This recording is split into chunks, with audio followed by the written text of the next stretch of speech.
Hey, it's Matt Pinfield. Welcome to In a Lonely Place. And remember, you're never lonely if you've got music in your life, especially rock and roll. And I'm really happy to be with you on this Friday. We are celebrating two birthdays today. Well, there's more than two, but two really important ones. John Lennon would have been 80, and John Entwistle, bass player from The Who, whose shirt I'm wearing from the single sleeve of I Can See for Miles, one of the great early Who singles. John Entwistle would have been 76 had he had lived. Jackson Brown's birthday is today as well. So there's a lot of people born on this day, October 9th. And a lot of people were saying to me, man, I didn't know Entwistle and Lennon were born on the same day. But yeah, that's true. Anyway, In a Lonely Place, we got the name, of course, from the Humphrey Bogart movie, the Smithereens song, the New Order song, when the pandemic started.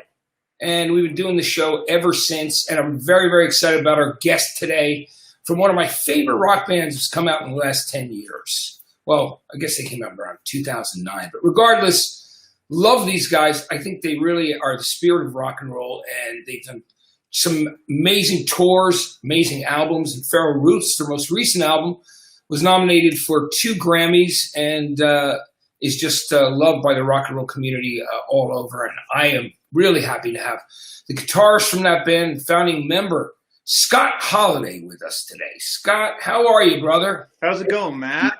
It's good to see you, man. It's been a while since last couple shows I've seen, I think, were the Wiltern and over at the Fonda here in Los Angeles, and they were both great shows. Yeah, I saw you at the right after our Wiltern show. That's the last time we saw each other, huh? Yeah, we were hanging out after that. You know, of course, it really bums me out that we're not, seeing the live shows and you guys aren't on the road. But so, how's it been for you during the pandemic? Have you been using this time to do some writing, or? Yeah. I've been actually really busy right out of the gate. We were taking a little hiatus after a long touring season for us with Feral Roots. So we were going into Christmas after the Wiltern and all that, and then the Grammys. We were taking a couple months off anyway, which was kind of serendipitous or not, because then we thought we were going to jump back on the road. And we never really stopped. But since we had taken the break, we were kind of firing it back up and went, oh my God. But we were kind of situated at home. I had gotten into a new house, got a new puppy, spending time with the kids, and kind of getting in the mindset of writing a new record anyway. I was just kind of holding it off, staving it off, like, okay, we'll tour through the summer, I'll come home and we'll write the record. But I was kind of right there on the line anyway. So instead of going out on the road, I kind of jumped right into writing new songs and kind of went with both feet, just jumped into that. And even amongst doing that, started talking with different people in the business and different bands and stuff, and started kind of something I had left for the last, 6 years or something, which was getting a little bit more into co-writes and production. So I've stayed busy. That's great. Can you tell us about any of the upcoming artists that you've been working with that you can let the audience know about? I've worked with a few different people. Most of them are a handful of different people, but a few of them that I'm really focused on are younger, newer bands. One band is called Slaves to Humanity. They're young kids. You can't believe it. I think the singer's 15, and they range from 15 to 19. So I did about 4 songs with these guys, and they just put something out I think you can listen to called Quarantine that we did together. And that was a lot of fun. I think my idea was, with working with young artists, it's guys my age that have been doing rock and roll for a while, guys your age too. We've been complaining about rock and roll. Like, what's going on with the rock and roll scene? Where's the real rock? You always hear this kind of conversations backstage and just when you're out. And I think there's a lot of good rock, but I think also if there is any void or whatever, I just felt like maybe it's time to just contribute directly to the rock and roll scene rather than just make my own, kind of put in a little bit and help other artists out and try to make what we're hearing in our heads, Absolutely. And Slaves to Humanity been getting played here in Los Angeles on KLOS. Keith Cunningham, the program director, is a huge fan of theirs. So crazy. Yeah, they're getting picked up right away. And that came to me through some other management friends. And some of the earlier stuff they did, I thought, well, this isn't exactly in line with what my band is doing where I think rock and roll needs to be. But I met with these guys, and they were really great guys, really good players, and just seemed like we could have a lot of fun. And we ended up creating some really cool music. So I've worked with him. Then I've worked in some other different directions. I've worked with an artist named Gallo, which is completely a whole nother direction, much more of a like 80s kind of goth electro kind of thing, just kind of exercising. You know what I mean? It's a good Yeah. exercise for me as a producer and a writer, and that should be out pretty soon too. And then I worked with somebody that you probably haven't heard of yet that I won't mention. That's going to be on the. It's kind of on the works right now. That's great, though. I mean, I love you keeping busy while you're working on writing the other stuff and working on new Rival Sons material. Talk to me about how you guys originally ended up getting together. I mean, you guys being down in Long Beach, but there was the story about finding Jay through MySpace. Tell me about that because that was when I mean, obviously at that period of time, like it was in the early 2000s to about 2010. That was still a really viable vehicle for ways to find artists. And Yeah, you don't realize when you're telling these stories how dating they are. We didn't realize how dating it would be. Yeah, I had been playing with Michael, with Miley, my drummer, and our then bass player Robin already with another singer, a great guy named Tom Flowers who was in the band. And we were doing a different project, and where you signed to Atlantic for a little while would have been like called Human Lab and did some shows. that's true as well. Previous to that project, I was with a band called Human Lab that was kind of like a real pet project for me, and it signed to Atlantic. And actually, the same president. You know, our president of Atlantic now is Craig Cowman, and he had just become president then, and he's the president now. Kind of far out. Yeah, I remember Human Lab because I think that's the first time we met, and it was like another part of the country, but there was something going on. Oh my gosh, where did we meet then? God, 'cause Well, that band didn't really get out, you know? yeah, but that's the first time that you and I met. I remember. Wow, okay. But it's pretty crazy looking back that far and just I mean it's Wow. yeah, it's a while ago, but that's cool. So I mean, obviously Jay is such an incredible songwriter. I mean, obviously everybody in the band are great players, and singer, I should say. I mean, Jay singing is for me. It's the things that I loved about Paul Rogers, and just I mean, I always loved Free and early Bad Company, and I just thought he has that thing that makes him a great white blues singer and rock singer. I mean, what do you think about that? I think at the time when I found him, just to connect to what you previously asked me, I had thought about I needed to move this project somewhere else because without a Jay Buchanan in the band, I had no real foil. I was writing everything. I was writing the music, writing the lyrics, and really guiding the band. And as much as that's a thing I can do, I didn't really want to do that. I wanted a partner. I wanted somebody to like reflect with, and I really think if the singer needs to be writing his own words. I think that's always the best. Yes. The kind of music that I'm doing, especially, it's coming out of their mouth. It needs to be something that's in their heart, you know? Yeah. So I was looking for somebody else and just kind of randomly looking through at the time MySpace and saw Jay's name, and I didn't know who Jay was, and clicked on that link. When I clicked on the link, I really heard about 17 seconds of a song called Satan is a Woman, and in that moment it was like, lightning had struck the top of my head. Yeah. And I just knew immediately. I just had an immediate feeling like, oh, this is the voice. I've been looking for this voice for a long time, a lot of years, and really digging around for it and meeting people and auditioning people and just keeping my ear to the ground. And I immediately hit up Miley about it and said, I found the guy. I found the guy that fits what I'm writing. This is the voice that I've been hearing the whole time.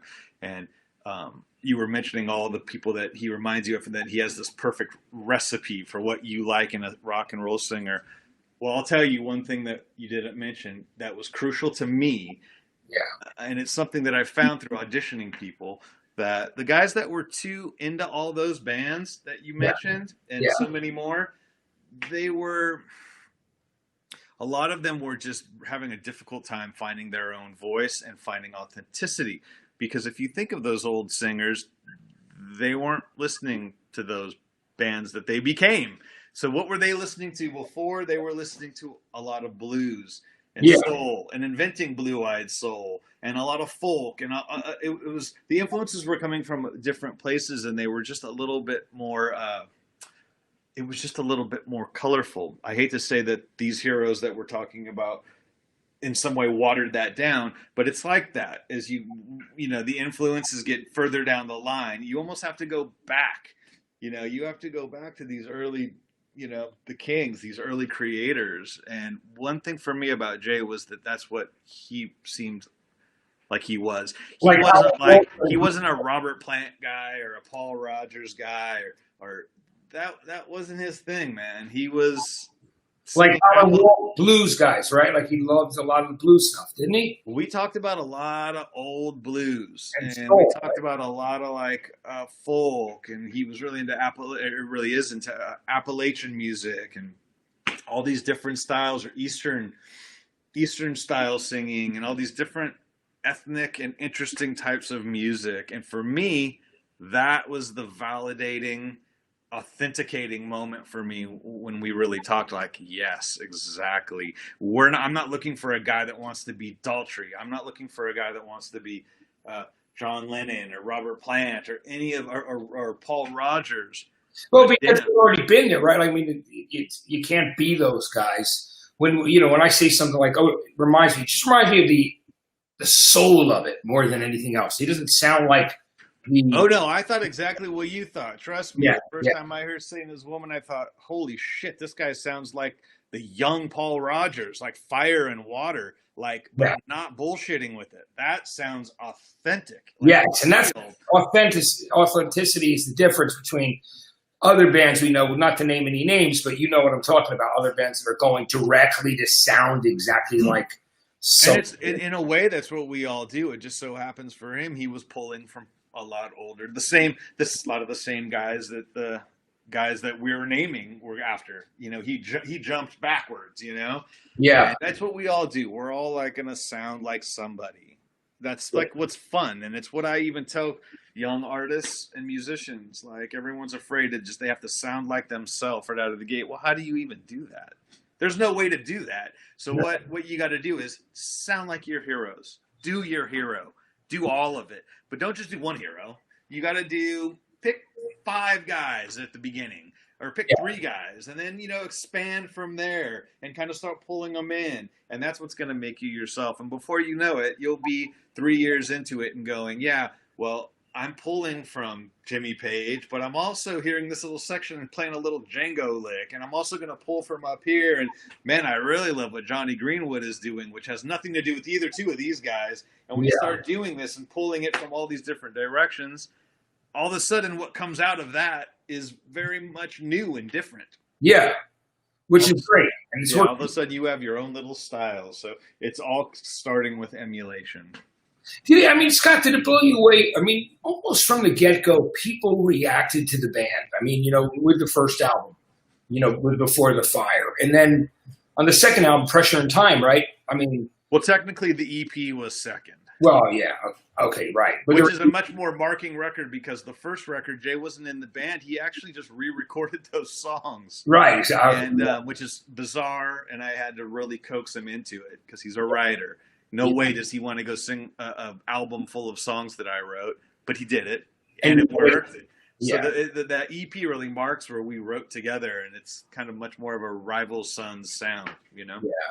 And when you notice when Pressure and Time came out, that Storm Thurson, who of course had done all those great album covers for Pink Floyd and for so many other people, he came to you guys. He wanted to work with you. No, we chased him down. Storm. Oh, really? It wasn't a big chase, but I will say something funny about it, and I hope I don't offend anybody. But we just felt like that album cover, after all the years of loving his album covers. I have one right here. I think that was him as well. So many, and I just was such a fan. We got ours, and we really worked with them on what we wanted to do, and we got all these samples, and what we ended up getting, we kind of went, we got it, and it's got its own kind of iconicness now 10 years later. I hate to say that about my own work, but it's got its own like stamp. But Yeah. we first thought this is a really ugly album cover, but it's not like we're gonna reject Storm Thurgeson's album cover. But That's amazing. it was weird, and it was still a great honor to work with them. And we ended up meeting at this Varvatos event up in LA, and it was really wonderful to get face to face with them and talk. And yeah, I mean, he's just was a big hero of the album art world to me, and Jay as well, and all of us. That's amazing. So, and then you've opened for so many great bands and toured with so many people because people really fell in love with the band. And I mean, is there any tour or band in particular? Because you've toured with so many. I mean, whether it's Kiss in Italy or Black Sabbath. I mean, you've toured with so many bands. Is there any tour in particular that you remember where you really felt like you bonded with the other band and it was just the only one truly would be the Sabbath one because we were out for 13 months. We actually spent time and kind of came home, got back out with them, came home, went back out, came home, went back out. And that's how that whole tour went for a long time. And we became actually close with the crew. Our crews got tight and just kind of got in a real flow with that band. And it was also just a massive honor to be picked for something like that. It wasn't just, a week of shows or something. It was the wrap up of one of the most iconic bands in the history of rock and roll. Absolutely. Yeah, it was real special, really important. I was going to mention, you were saying we did all these shows, and I was thinking, our first arena show was with AC/DC at the MGM Grand, and it was sold out, like oversold out. And we were not an arena band at that time, but that was the beginning, and it was so far out, man. It was really just far out to be literally coming from little clubs and to pop into that arena. That was the energy was so hype and crazy because they had put the show off and rescheduled it. The fans were just manic. And I remember I had my little amps on stage, and we had our little club setups on this arena, and we were under the drum riser. There's a little like ladder you can go under, and that's how we got on stage. And I remember sitting there under the drum riser, and everybody was like, okay, wait right here. The lights are going to go out, and then they'll announce you, and you go out. And we're like, okay, holy shit, there's a lot of people here. And they hit the lights, and that first roar of the audience of this sold-out place, it was real, that excitement everyone gets. And I remember feeling like I was in the ocean, like at Pipeline. And I just felt like this big wave come up above me, like, oh, whoa, that's kind of that's a different feeling. Holy crap. Yeah. Was that the Black Ice tour at the beginning of that? I don't even remember what it was for them, to be honest. Yeah. But that's crazy, It was really intense. And it's, now we can do arenas, and we ended up really, especially from the Sabbath run, it's goes from intimidating and strange to kind of warm and inviting. Once you've won over an audience, you start to feel the insulated kind of feeling of that room. These big arenas that go up and around you, and they're full, and the crowd's with you. You go, oh yeah, this feels good. Yeah. I kind of like this, and you feel really cozy every night. But it takes like 100 of those. Yeah, it takes 100 of those shows, and then you feel good. Amazing. Now, by the third album, Head Down, we're talking about that. I know you guys went to Nashville, worked with Dave. It took you guys about 20 days to make that record. But you have a long relationship with Dave Cobb. And Dave, of course, was with you guys. I mean, he's exploded since those periods of time and done so much. But talk to me about your initial friendship and relationship, because you've had one of the longest with him, obviously. Well, I met Dave to do the Before the Fire record. And it was before the fire. It was for another band and another setup, and it had come through another manager and band friend of ours. And they said, "We got this guy. You got to meet him." An old band named Lo-Fi. Do you remember that band, Lo-Fi? Yeah, I do remember Lo-Fi. Yeah. Yeah. So the low, not Lo-Fi, Lo-Five. So Oh, this oh, band, five. they Okay. were a local band out here in LA anyway. They turned me on, really cool band, and they said they had just worked with Dave. You got to work with him. He's like you. He's of like musical history dork, and he's an incredible producer. He's kind of unknown, but he's perfect. You guys will hit it off. And I went, oh, okay, I'll call him up. So that's it. I just called, no management, no none of that shit. I just called Dave, and he said, come down, let's talk and grab coffee. So we talked and grabbed coffee, and it was just an immediate connection. We're the same age. Kind of felt like we were into the same rock and roll. And he's working in this epic room up in LA. So yeah, let's do it. And it was really weird working with him because I had brought a bunch of songs in, and for Before the Fire, he kind of went, well, hey man, it sounds like you have all those songs. They're kind of demoed. It sounds like you recorded them and gave it a go. Why don't we record all new songs? And I was thinking, what in the world are you talking about, man? Like I wrote songs to come in here and like make a record, and I'm kind of offended, right? You're kind of like, what are you talking about? And he goes, come on, like we just try something else. And it was the most preposterous thing I'd ever heard in my life. Yeah. And what happened was we worked off the floor, and we worked quickly. We built things quick, and we talked about it and went back in and recorded. We came back in the room and listened and recorded. And then I would sit and write lyrics. I would bounce off Dave with some lyrics. He would throw some at me. I would throw some at him, and we would just work. It was just like no other way that I worked, because I was coming from, being on Atlantic and stuff, and they're looking for pre-production and shit. People want to know, what are you recording? What are you doing? And that's kind of just how it was for everybody. And we did it totally different. And I've never really looked back. That's kind of how I do it. Even with producing, I like to do it that way. I might do a little bit more work depending on the artist, but I still want to get things off the floor and keep it live. And it's been something that he really indoctrinated me and the rest of the band into this kind of style. Yeah, so that it feels very natural. It feels immediate, right? You think about these old records that we love so much, some that we're even going to talk about in a minute, and that's how they did it. These bands like The Who, they were, playing gigs early in the day, Yeah, and going to record in the afternoon and playing another gig at night. I know. And I mean, they'll cut the most legendary song of all time in that pocket. Yeah.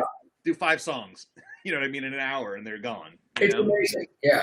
The stuff that people were able to do. And they had to. I mean, some of those bands back then were putting out 2 to 3 records a year. It was incredible. Strike while the iron's hot. I think they all thought they were going to do it for a year or 2. Yeah, exactly. I mean, it's the whole reason why, John Fogerty said that he kept making albums. And in 1969, he made 3, was he goes, I was afraid people wouldn't care anymore if we went off the charts. They wanted people to go doing stuff. That was a tough time. He was smart to do that. 1959, everybody, I like all my artist friends that go, man, I wish I could take the time machine back to 1969 or whatever, and that era was the era. That's the era I would have done good in music. I hear people always say that about my band too. If these guys were around in like 1970, they would be the biggest band on planet Earth. And I think, are you guys out of your mind? Do you understand the competition in 1969? Yeah. I mean, the Beatles were still making records. Stones, everybody, right? I mean, Beatles, Stones, Hendrix. It's just like on and on and on. Zeppelin. Yeah. Zeppelin. I mean, everybody. Yeah. Pretty amazing. You're right about that. It's funny you say that, because that's great. That's great. I'll remember that. Hey, so I guess around the time of Head Down is when Robin ended up leaving the band, and then Dave came in, right? Because Robin didn't want to. He just didn't want to tour anymore. You have to be committed to the lifestyle. You have to understand during that Head Down. I mean, really from the beginning of Pressure and Time, a little bit before that, all the way through Head Down. We were like on it's like our asses were on fire. It was into a hellish swirl of touring. It was heavy duty. Yeah. Not for the faint of heart. And it taxed us. It taxed our families. It was just blistering. And it's not like we were making fortunes or anything. We were making rent, if that. And we just did not come up for air. We were just striking it and hitting it. And this was the time when our sets were closer together. So our European tours, we weren't doing like 3 on, 1 off. We were doing 5 on, 6 on, 7 on, 1 off, like, and just hitting it so hard. I think it's not for everybody. And the band was growing. The band was doing better and better. But when he left, we were doing the best we'd ever done. But I think it just taxed him, and he wasn't that animal. He didn't want to be that kind of a creature. It was hard when he left. It was a bummer, but it was great to come upon Dave Bestie, and I think he's just a great, great fit and a great brother. Yeah, And he's been great in the band since then. Tell us. sorry. He's been great in the band since then. I mean, Yeah. And so, tell me about meeting Dave. How that transition took place. We were friends with Dave already. Miley and Jay go way back with Dave. We had played some shows with a good friend of ours named Jameson Burt, who we've taken out, a great artist here in LA, a good friend, brother. Yeah. And Dave was in his band at this time. And it was just somebody that had the audacity when we were playing together, and he was in another band, he would kind of tell us, anytime you guys want a new guy, I can definitely take that guy's job. Which, if you know our old bass player, it's very audacious to say that because the guy was a killer. He was great. A deadly player. But we always liked that and always chuckled, always thought it was great. And we always loved Dave's performance and tone and how he approached things, and just loved him as a person too. So we didn't audition anybody. When Robin left, we just kind of all went, hey, we should hit Dave up. That's the guy. And that's what we did. And I mean, you've kept so busy through great Western Valkyrie, and I think about that in Hollow Bones. And I mean, since that, the other thing I always wanted to say to you, Scott, was you realized how people in the UK and over in Europe loved and got the band right away. There was just so much love and respect over there. And it always made me happy to see how the press treated you over there, and even the radio. I mean, the fact that people were just really great fans, and you had this incredible support, and there was such love. Let me ask you, was that a reason why at that point you were like, we've got to spend more time over there because people there really appreciate us and we want to ride this through? Of course. Yeah. You go to where the fans are, and we put a little extra time in there because we had signed to Earache Records, who was based out of Nottingham, and that's where all their connections were. And it just lit really quick because of maybe coming through their pipeline with their people, and some of the shows we got really quickly out there, maybe because of that label and some of the good press we got, it just lit a lot quicker. So we found ourselves doing better and better out there, and kind of very slowly, gradually moving up here. So every time we'd come home, we'd go, I don't know, I think we should go back to Europe again, or we should hit this section of Europe. And it's why we've continually done better. And like, we hit lots of tertiary markets and caught fire in like weird places like Norway and Sweden and Switzerland, and it just like lit up more and more. Yeah. And that's what happens. You keep going back because you got to pay bills, man. And it's, playing to, at that time, we would play to like, I don't know, 300 people, 500 people, depending on where we were in the United States. And we were playing to 1,500 people or 1,000 people in Europe every night. It's a big difference, Absolutely. What was what would you say is like the strangest, most far out of the ordinary market that you played as a band? Going overseas. By market, what do you mean? Territory? Yeah, like territory. I don't know. I think some of the Eastern Europe gets pretty far out. Yeah. When you get like Estonia. Yeah. It's pretty far out. But they're big rock fans, right? I mean, they love music. The rock fans are everywhere, man. And that's what you notice. You think, is there rock and roll in Russia? Is there rock and roll in Norway? Is there, in these weird places, Finland? Like, you never are a kid going, man, I hope we do good in Finland. Yeah. And you go there, and it's like these places barely even exist for a California boy growing up. They're just not a thing. And to go over there and go, wow, not only are they here, they're here strong. They're here in numbers and killing and pumping fist and knowing every lyric and knowing every lick. And yeah, it was a really wonderful thing to tour all over the world and feel that. Oh, I'm sure, absolutely.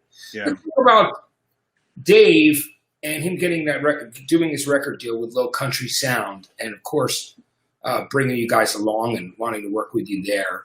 And here comes the sixth album, which is a brilliant record, Feral Roots. And I felt like finally in the States, the band is getting the recognition that it deserves because it was certainly getting airplay. Too Bad became a really big song for you guys here. Tell me about the making of that record, Feral Roots, and also that transition. How did the whole thing come down where Dave said, you guys, hey, listen, I want you guys to be on my label. I'm doing this thing. I mean, we're close with Dave, and we were hearing about that label before it was even out. We were making one record a year, so we pretty much saw each other like clockwork. Yeah. I think as it grew closer to him finalizing that deal, he just kind of informed us, I want to make sure we take care of you guys and get it all situated. You guys are definitely going to be a part of this. And I think that came about through our radio gal at Atlantic. Leah also was a big proponent, where she ended up going to the label and saying to Atlantic and saying, I want this band. And she's broke tons and tons of bands. Yeah, she's cool. Yeah, Leah Pizzacani, awesome, killer, and a big reason we've done good with this album cycle.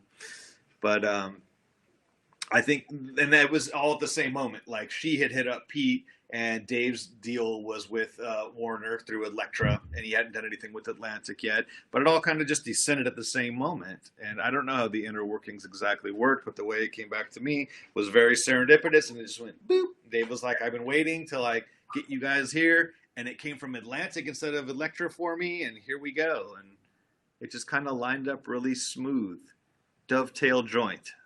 Right? Yeah. It absolutely did, which I think is great.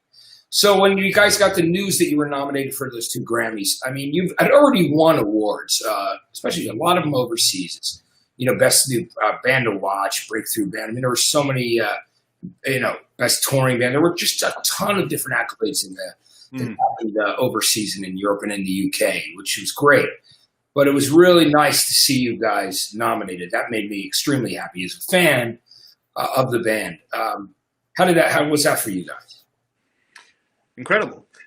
Absolutely incredible. I mean, it's technically our 7th album, and we felt like we made 7 good records, honestly, without patting ourselves on the back too much or being, self-gratiating or whatever. We're not like that. And the truth is, we just won't put a record out if it's not there and we're not going. That's a good record. This is a good record. We're really, really behind it, 110%. So we've been feeling like we're making good records this whole time, and to finally have somebody go, oh, yeah, we're going to recognize that on this big scene. I think it's just really, it's not something we need per se, but it's nice to be acknowledged, especially for what the Grammys is. It's kind of more of a business recognition, where all the people inside of that business go, we see you. Yeah.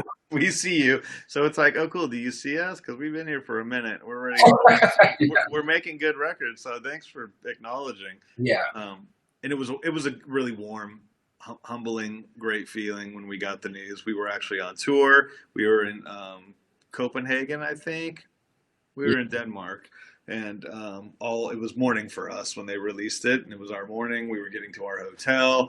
We were all downstairs in the bus, kind of sitting around each other, and people started breaking out their phones and going, "Oh my gosh, they're naming nominees right now," and they, our great friend and one-time publicist, or many-time publicist, and then she's done so much for us, Talita Jenman, was reading off all these different things and saying, this band, this category, this band, and she went, oh my God, you guys got nominated for, performance with Too Bad, and we all kind of got really warm and like, holy shit, wow, we got a nomination here.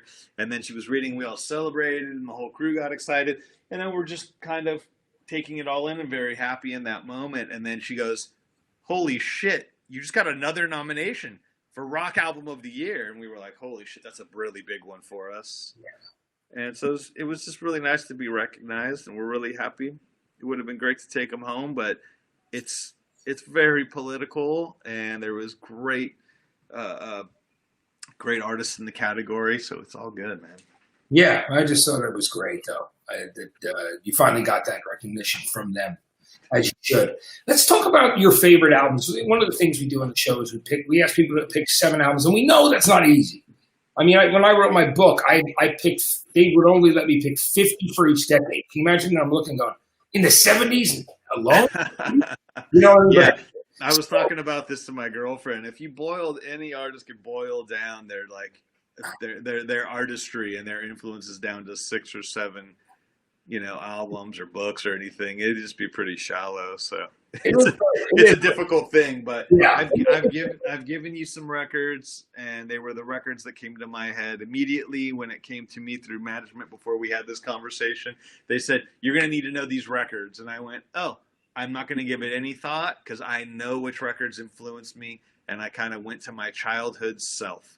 Which is so great. Blaze James, who is your manager and guy I love, he's one of the great, one of my great friends. But I want to thank you for doing that, for taking the time, because I know it's a difficult decision to make that, but it's cool. You just said, well, what did I love when I was younger? So some great records. So let's start with the first one on the list. We have the Beatles' Revolver, which has always been for me. It's a good way to start, because in celebration of John's birthday, 80th birthday, what would be? Yes.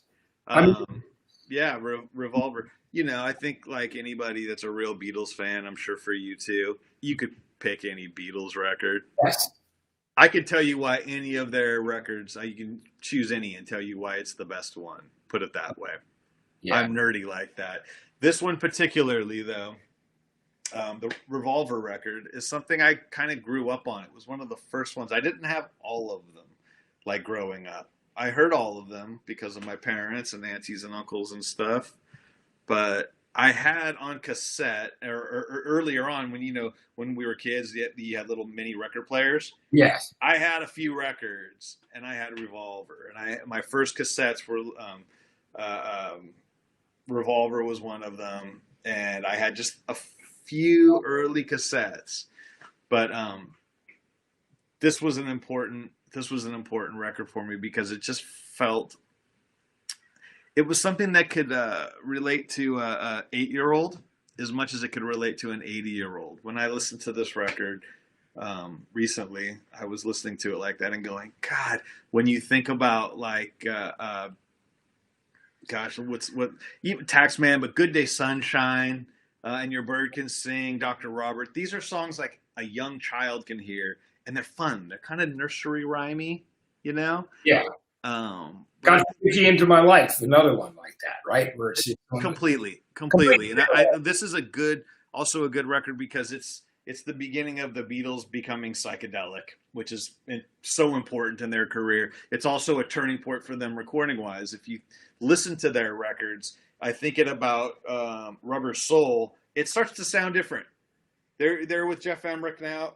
They're turning this way a little bit. Like, whoa, these recordings are starting to sound a little more inventive and cleaner and more alive. And the acoustic guitars sound amazing, and the voices are sounding really clear.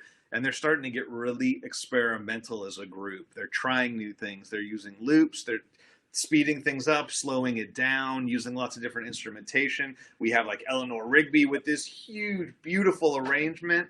One of the most poignant things about this record, how it affected my life, though, also, is this is when you first start to hear the sitar.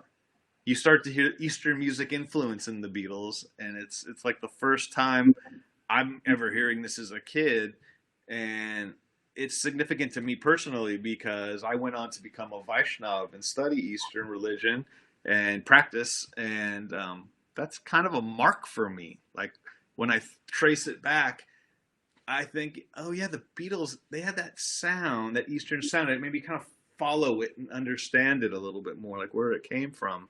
But I think if you listen every track on this record, it's just phenomenal. There's no bad, it's just every song is in a different direction and telling a different story, and it's just the record that just keeps on giving. It really does. For no one, it's just one of the saddest heartbreak songs too, right? Yeah, Then love I'm, it. yeah, right. I love that too. And I'm only sleeping. I mean, there's so many great ones. But it's a great record, and I love the way you described it. The next album that you picked was the one right before the major breakthrough for Pink Floyd. It was the one before it. It was Metal. Yeah. And let's talk about why Metal is such a favorite of yours. I mean, it's got obviously echoes and One of These Days, but tell me why it's important to you, Scott. Yeah, it was just a record I connected with as a kid. I think much like much like it was a turning point to me, Revolver. I think Metal was also a bit of a turning point. I think before it, you had Obscured by Clouds and Atom Heart Mother, and they're starting to go down that road of like getting more cinematic, wider sounding, and bigger and deeper.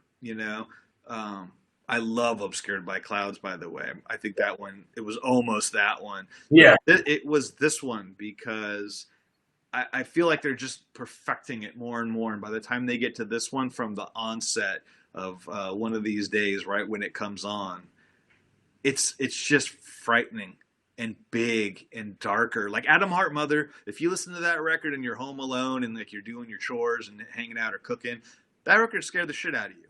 There's some overtones on that Atom Heart record, Mother. It's just creepy. It's just a weird feeling on that record. But this one just goes all the way.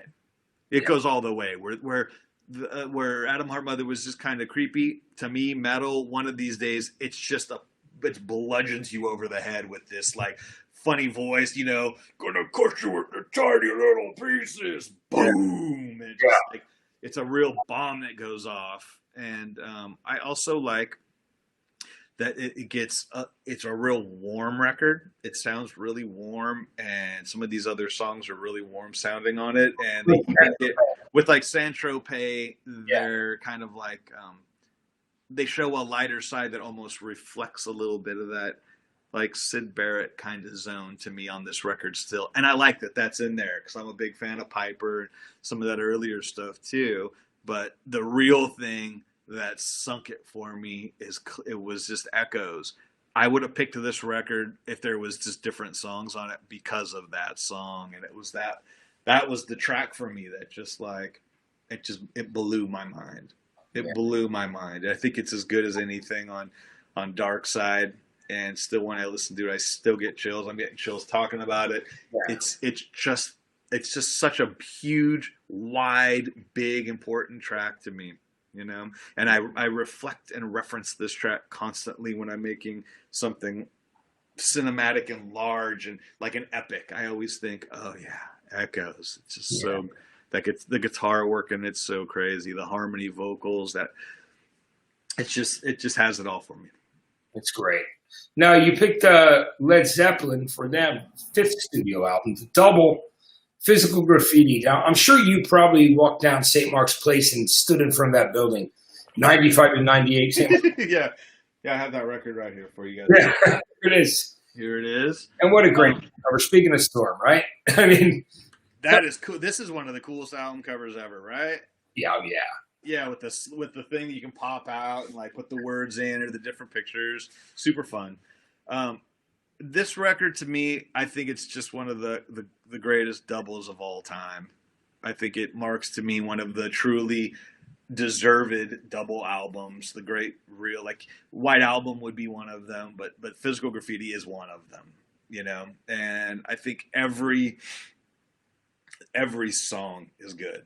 Every single song is making a statement, just similar to some of these other records I'm talking about. And I think this is like really what influenced me with Rival Sons too. Like I wanted to make sure we made records that there was never filler. And I think Physical Graffiti, even as a double album, sets out to do that. And that's why even when you hear interviews with Page, that's what he said. We just had a lot of good material. You never set out to make a double album. You just have a double album, Yeah. And I think this record, it's just, if you think about what's on there, it's so many good songs, and the songs that are good are so fucking good. Like, it's bizarre. Like Kashmir, In My Time of Dying, Trampled Underfoot, Houses of the Holy, which who puts the song from the album that's already been released on the record. That's so cool. Just showing such like fluidity with their like catalog. You flip it and stuff like In the Light, that intro is ridiculous. It just got me for my whole life. Bronyar, which is like just crazy. This is an acoustic piece that's just like been a soundtrack to my life as a child, you know, and 10 years gone. I mean, arguably one of the best songs they've ever made. On and on and on. I think they show such breadth and mastery and power on an album like this. It should be on everyone's top list, you know? Yeah. Oh, it's one of the greats. No question about it. Now, what I love what you picked next, because this record was really important to me as a young kid, too. Lenny Kaye from the Patti Smith Group put this compilation together of great garage rock and psychedelic songs from the 1960s. And it inspired an entire series of records. But when he did it in 1972, and you've got the one with the original cover right in front of you. It's the Nuggets album, original psychedelic era. What a great record this is. I mean, I want to hear why you love it. This record was very important to me. I got turned on to this years ago, and I am now a slight garage aficionado. I don't know if you're allowed to say that about yourself, but I'm really, really a garage rock type of guy, and have, you know, it's my record collection is made up of a lot of this kind of music, you know, and really I learned about it from this wonderful record. Everyone should go out and check it out. It's a reminder that it wasn't just these other bands that we're talking about today, which just were like the pillars of rock, your rock royalty. There was other bands. There was a lot of other bands, but these other bands were just, these big bands were so eclipsing. Like, who's going to put a record out when Sgt. Pepper's comes out? Who gets to put a record out when you know, Axis comes out? Who gets to put a record out when you know, these massive artists are putting out the records of their career? Yeah. So yeah, all these killer artists just fell to the wayside. They had one hit that maybe did something, and truthfully, they ended up becoming great on their own, just not famous. You know, bands like the Seeds, Chocolate Watch Band, Strawberry Alarm Clock, the Standells, on and on and on. Killer bands with tons of good songs. Yeah, how about the Count Five from Santa Barbara, California? You used to wear the Love it. Like capes. And Psychotic Reaction is like the great Lost Yardbird song. Love it. Absolutely love it. I'm in love with this record. I still play it all the time. I don't think the other volumes hold up quite the same as this first one. This first one, to me, just plays like, you know, I mean, really, to me, it's like a greatest hits. Yeah. It's just like, I know most people are going to hear this and go, I don't know any of these songs, but Too Much to Dream, The Prunes. This was, if you were alive then, you heard this. People were covering this song. You know? Yeah, it's a great song and a great way to open that album too. So it's a big song. It's a big song, and it makes a kind of a statement right out of the gate. So yeah, this was an important record to me. It still is. And you're gonna find a band that you love more than the next, and you should go out and buy records by that band. You know? Yeah, check it out. I love it. It's so great pick there. Thanks. Now, next up, you picked Neil Young's Harvest, and what a great run of albums he had at that period of time. The first one, of course, everybody knows this is Nowhere, After the Gold Rush, and then Harvest, just an incredible record. Why is that the one that you love so much? You know, like a lot of artists, I could have picked anything by Neil Young, but this was his one. You know, this is really his like crowning achievement, and it has such a feeling. Even the artwork, the album artwork, and just every track on this record, the sound of the recording, the lore of him recording the whole thing with a back brace on, the stripped away production that's like, you know, a lot of these songs don't even have hi-hat, you know, they've removed the hi-hat, and it's in place of it, you hear that acoustic guitar occupying that frequency range, and it's just, I'm a big desert person, Palm Desert and Joshua Tree, and I did some growing up in the high desert here in Hesperia, and I've spent a lot of time on the Mojave Riverbed. And this is just the perfect soundtrack for that. And I think it's a good reflection for me in my life. If you look at like the Beatles and Zeppelin and Pink Floyd and getting to this record as a kid, those three records, because Nuggets thing came later. But if you look at those three records, those were records of my childhood. And those were like parts of my personality. And if you think of this record in there, it's so different. It's so over here where those records were over here, you know? Yeah. And it's just that dusty road, kind of like desert sunset, kind of beautiful acoustic. And it kind of was a record that made me think, maybe I don't have to turn up too much. Maybe I just want to do a band like this. Maybe I just want to do this more alt Americana, like beautiful folk, like textural folk music. And the songwriting obviously is really powerful. And I love that the voice isn't your traditional kind of like beautiful, perfect voice. And I just find his voice absolutely truthful and believable. And yeah, I could have picked something else from him. Yeah. I love his whole career, but this is just a real crowning special record. And if you were going to have to turn somebody on to Neil Young, this is where you start them. That's great. Out on the Weekend, Old Man, one of the great songs. And of course, everything. You know, the damage done, right? It's out of control. So many great songs. And Heart of Gold, which was the only #1 single, but all those songs still hold up. And I love that you brought up the thing about the hi-hat, because I had not thought about that before. So that's really cool. It's just it's so intimate, the record. And even like A Man Needs a Maid, it's such a weird lyrical song to swallow. Like, I don't, it's kind of this a weird emotion, and those lyrics are weird. But when you really get into it and you really swallow it and take it in, it's unbelievable. And the arrangement and what happens with the strings and everything, it's just, it'll topple you over. Yeah, it's brilliant. Now, you picked one of Jeff Beck group albums, of course, Beck Ola. Here we go. You know, great record, great cover, right? Iconic, yeah, wonderful, beautiful. Me about I could have picked something else. Like Truth or Beck Bogart. I think I could have picked a whole nother artist or anything too. I'm adding something into this just so you know that you guys don't know about, but I have the album instead of not including this, because this record is important to me as a guitar player.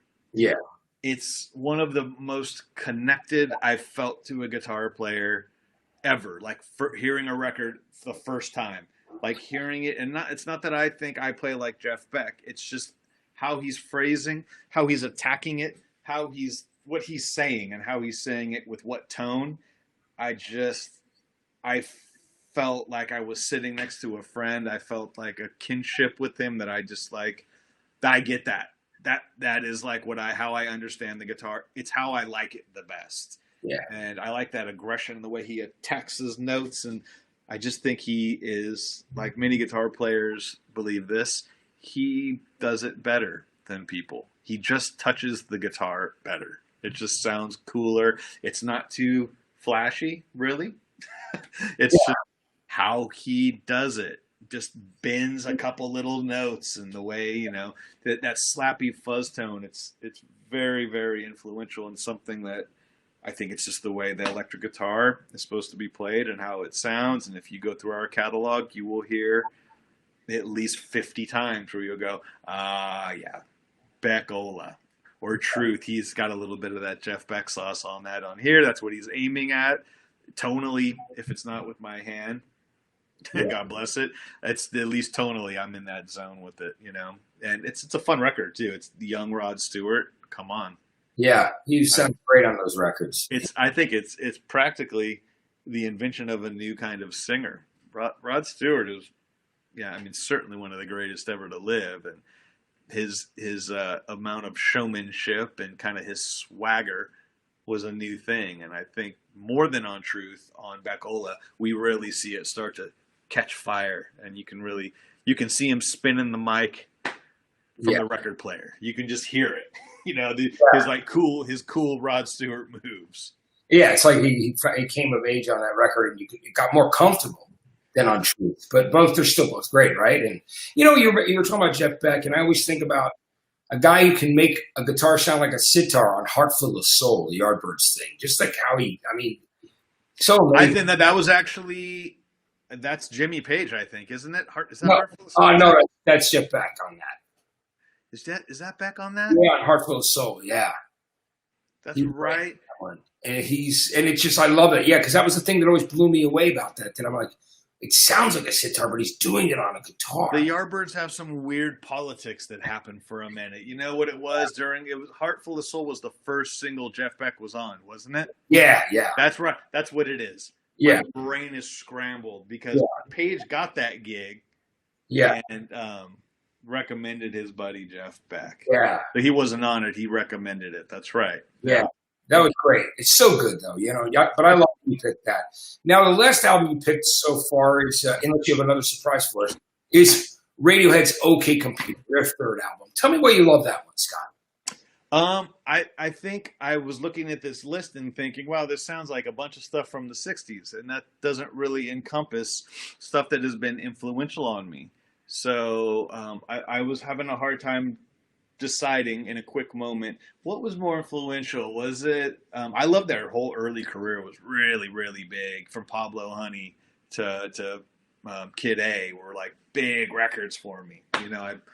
I used to deliver pizzas in the high desert in my 1975 Toyota, and it had a cassette player, and I wore out Pablo Honey, and then into the Benz, which was just like times 4. Like this band seemingly grew double or more every time they did another record. And I think this record, just the production, the writing, the confidence, the all-out disregard for where they had been and what's happening in that moment. I liked that this band kind of just felt like, we don't fucking care.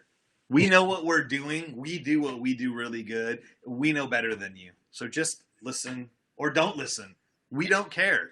That's kind of what it felt like to me. And that the audacity in that, I can hear it on the record, because like you, this record, I was playing music and in bands and buying everything and learning everything. And this record came out, and I was such a fan of the Bends.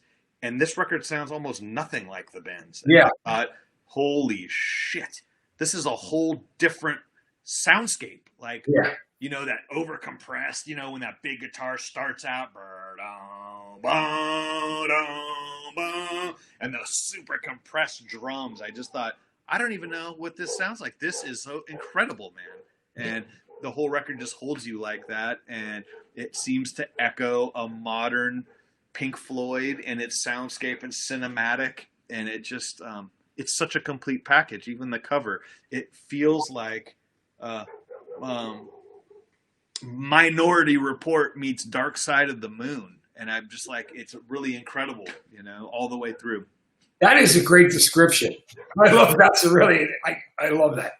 I'm gonna use that. There's something really organic about the record, and something very digital, and it was a real indication to where Radiohead was going to go, and it made a massive mark on me on this record, and I was probably more blown away by Kid A, but this record was just so woven into me, I was already in. This was the Kool-Aid, that I really, at this new sound that they had. But even Kid A, I want to talk about and say, it probably knocked me off balance even more. Yeah. I remember the day that came out, I went and bought it at the record store, popped it. I bought a new car, popped it in the car, and had this super sound system. It was when I signed to Atlantic with Human Lab. So I had like a fool went and bought a new Land Rover and put a gajillion-dollar radio inside of this car and went, I'm going to listen to this record top to bottom. And I did. And it just chopped my head off when I heard. I just couldn't believe it. And I think OK was like the beginning of that. Yeah. That's amazing. Did you say you had another surprise for us, or? Oh yeah, I think we should just talk about it. I think it's just important to talk about it. Yeah, we have to. We have to talk about it, and this record could easily be on this list for me. and you're thinking, well, you guys don't sound anything like Van Halen. You don't play guitar so much like Van Halen. No tapping going on, really. That's not really. I don't think that's the point of having an influence, just sounding like that influence. But I think if you're my age or younger, I guess, certainly a little bit older, you could not touch a guitar and not be absolutely enamored and overwhelmed by that record. This Van Halen one, it was such a record, and I did a little tribute to him. And I don't know if anybody else didn't read this. I'll tell that little story that when I was about, I think 8 years old, 7 years old, my auntie was having a party, and she always had these big parties at my grandma's house, and I could hear them partying and listen to music all the time. It's where a lot of my early music influences came from. And I had heard them playing this record and didn't know what it was. And after they all kind of got too drunk and simmered down, went somewhere else, went outside to smoke or something, I ran into this little party room that we had and popped it out of the cassette player and looked at it. Oh, Van Halen. Okay. And ran back to my room. And I swiped this tape from my auntie because it was just so like intoxicating what I was hearing. And I had to like use one of my other tape cases because I never had it. So I got rid of this old Air Supply cassette, chucked it, and put this tape in there, and kind of drew a cover, and ended up. I did the cover and the cassette thing later because I got so into it.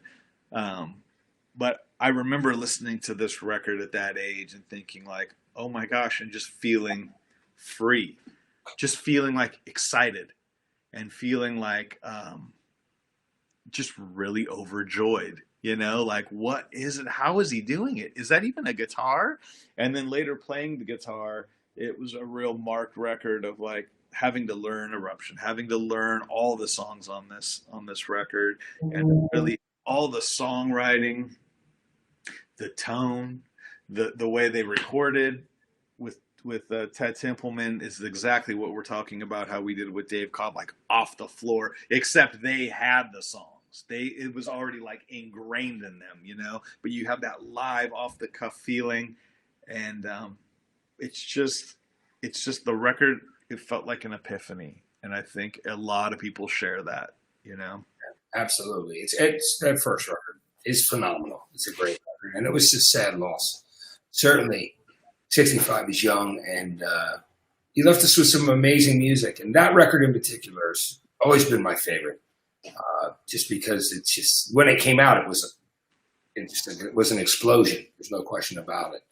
Yeah, it's the one. It's the one. I mean, I think you can do a lot of different records with Van Halen because they had a real hot streak. 1, 2, Dive Her Down, Women and Children. Yeah. Fair Warning. Yeah. Fair Warning. I mean, those are they're all super good, and the party never stops. It's like you put those records on and the party's happening the whole time. Yeah. I just wanted to talk about this one because it's the one. It's the first one, and really it's the way I discovered Van Halen too, and just went, "Oh my gosh." I think I didn't play the guitar yet. I didn't play the guitar till I was 12 maybe. But this was the record that probably put me on that path and made me go, "I got to play the guitar." If this guy can do this kind of stuff and make me feel like this and make everyone feel like that, I got to play the guitar because there's something magical happening. This like he's a magician. Yeah. I think I felt that way about Jimmy Page, watching him like on Song Remains the Same. It's more like a magician. It's magic when you watch the little solo section on Song Remains the Same, and he's using the Echoplex, and they're doing all the effects. I'm thinking, this isn't even like music. This is like magic. Yeah. And I didn't even need a visual on the Van Halen record. It was just like magic listening to it. Like, wow, it's sleight of hand, and there's no hand. It's just in my ears. Yeah. It's amazing. I appreciate you bringing it out because, like I said, losing Eddie this week, that was a rough one. It's lame. We all know it's super lame. It sucks to lose our heroes, but yeah, like you said, what a breadth of work he left us with, and technique, and excitement, and pleasure, and what are you gonna do? He made this amazing contribution. So that's what we're going to focus on and go, holy shit, everyone go put on some Van Halen records and bow at the altar of Van Halen and be stoked. Yeah, be stoked we have it. Yeah, the music is great. Scott, thanks for doing this today, man. It was so great to have you, and we're looking forward to the next Rival Sons album when that time comes, and I'm excited about the stuff that you're producing. I'll be keeping an eye out for it and let people know what to look for. But thanks for taking the time today, man. I really enjoyed having you here. It was great. Great chatting, dude. Good to see you. Hope you're holding together with all this pandemic and all that craziness. Yeah, it is craziness, but we'll get through it, right? Get through it. We're getting through it. Yeah. Absolutely. So thanks so much for taking the time, man. It was right great. On, brother. Good All to the see best.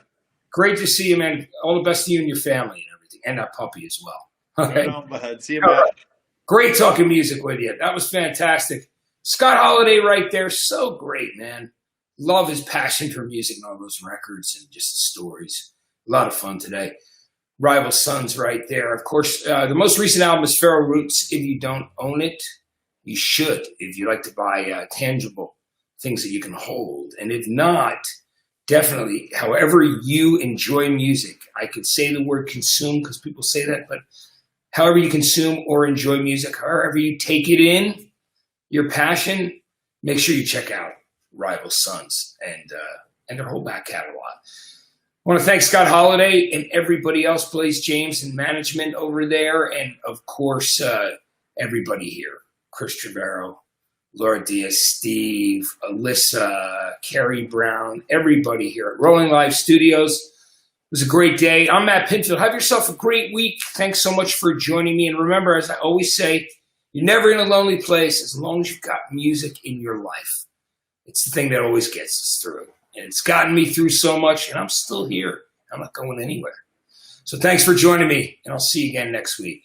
Take care, and thanks for watching us.